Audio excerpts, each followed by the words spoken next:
এবার 2026-এর বিধানসভা নির্বাচনের ভোটের মুখেই বহু ভোটার বিজেপিতে যোগ দিলেন। কেননা প্রধানমন্ত্রী নরেন্দ্র মোদী এবার বড় মার্জিন টানতে চলেছেন বঙ্গের রাজনীতিতে। তৃণমূলকে কি হারাতে পারবে?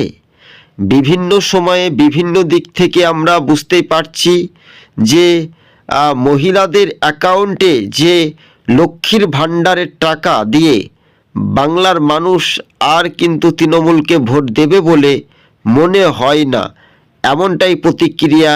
বঙ্গের বিজেপির চিত্রটা আরও এক ধাপে গেরুয়া ঝড়ের বাজিমাত হতে পারে। তাই শয়ে শয়ে ভোটার ফের কিন্তু শাসক দলকে গুডবাই জানিয়ে পদ্ম ফুলে যোগদানের হিড়িক। প্রধানমন্ত্রী নরেন্দ্র মোদীর জনসভায় বহু সমর্থক গোপনে শাসক দল ছেড়ে বিজেপিতে তারা যোগ দিয়েছে বলে সূত্র মারফত খবর আমরা শুনতে পাচ্ছি। দর্শক বন্ধুগণ, টিভি সকাল ইউটিউব চ্যানেলটি ভালো লাগলে প্রথম থেকে শেষ পর্যন্ত দেখবেন।